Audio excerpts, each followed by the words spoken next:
Interviews can illuminate or injure. In sensitive cases, the difference is planning, consent, and restraint.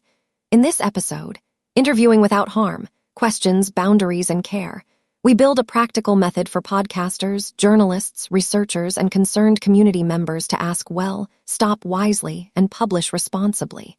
We keep language neutral, avoid graphic detail, and prioritize the dignity of people who did not choose public life.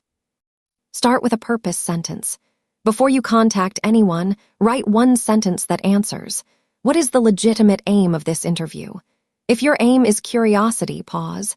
If your aim is public understanding, accountability, or safety, proceed, but only with clear boundaries. Your purpose sentence becomes your navigation when emotions rise. Consent is a process, not a checkbox. Share in plain words how the conversation will be used, whether names will be published, and whether editing will occur. Offer options. On the record, on background, anonymous with changed names, or attributed with review of quotes for accuracy, not for tone. Avoid gotcha practices. If someone declines, accept it. A no today might become a yes later if trust grows. Prepare questions that are open, specific, and non-leading. Replace why did you with can you walk me through what happened from your perspective? Replace did the officer yell at you with what did you hear and see at that point? Use timeline scaffolding, before, during, after. When covering procedures, ask about documents. Do you have emails, messages, or photos that help fix dates and times? Let records carry weight so people do not have to carry it all alone. Build a safety plan before you hit record. Choose a setting that the interviewee controls. Offer breaks. Agree on a stop signal that requires no explanation. Keep water and tissues nearby. If you work alone, tell a colleague where you are and when you expect to finish. Share a location pin for arrival and departure only. If the subject is likely to attract harassment, plan how you will protect identities and remove doxxing details from the final product. During the interview, practice the triangle. Listen, label, and loop. Listen without interrupting. Label emotions neutrally. That sounds frustrating. You seem tired. This part is hard to talk about. Loop back to confirm. Did I get that right? Use silence as a tool. Give space for thought. Do not stack rapid-fire questions, one clear prompt per turn. Avoid surprise documents or photos that could re-traumatize. Send materials ahead if they are necessary at all. Boundaries prevent harm.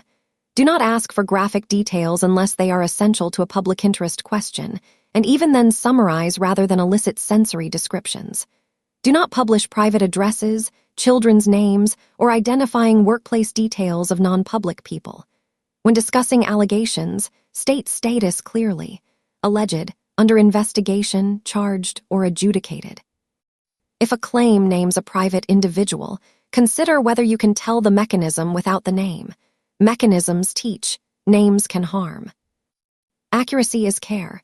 Record with consent where legal. If not recording, take timestamp notes. At the end, do a fact pass. Repeat key dates, numbers, and names back to the interviewee for confirmation. Invite corrections. Ask, is there anything you want to remove or keep private before we stop? Make no promises you cannot keep.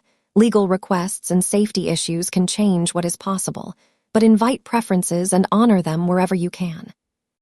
Trauma-aware interviewing acknowledges the body. Difficult stories can trigger shakes, dissociation, or flat affect.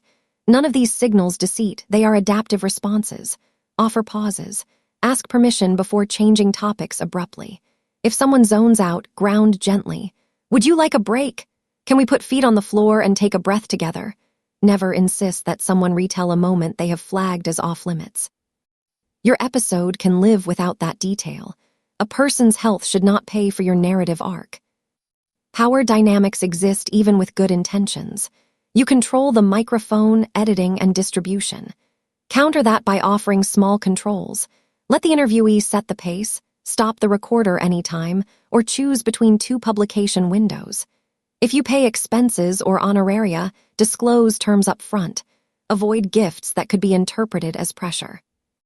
If the interviewee is a minor or a vulnerable adult, seek guardian consent as required by law and consider whether the story can be told without their voice at all.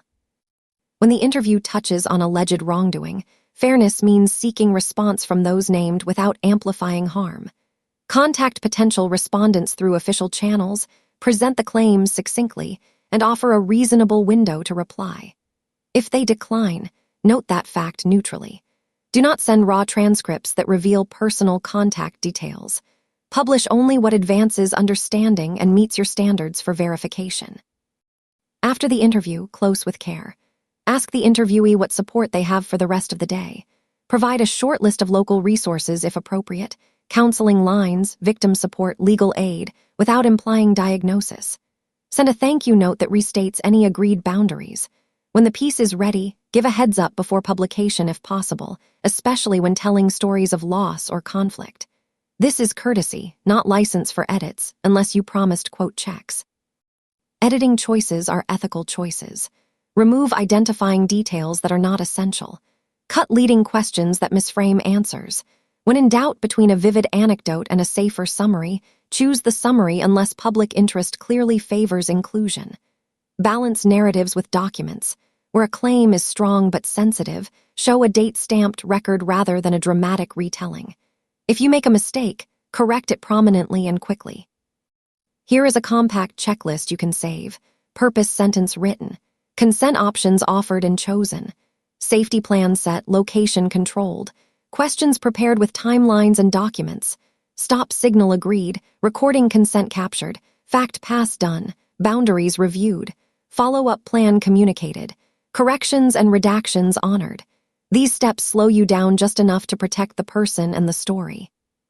For community members who are not journalists but need to ask hard questions, school boards, neighborhood groups, workplace committees, adopt the same bones.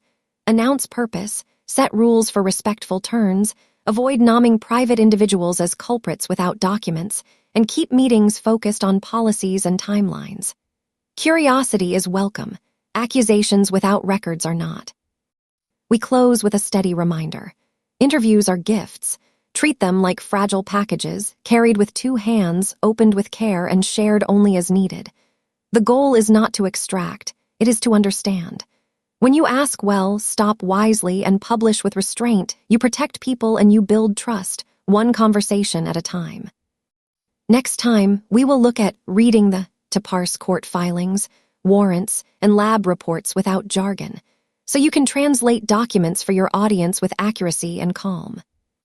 Narration generated with AI, facts verified from public sources. No legal advice is given. The purpose is education and public safety. If you have a case tip or a documented pattern to share, use a safe channel and remove personal information that could identify non-public individuals.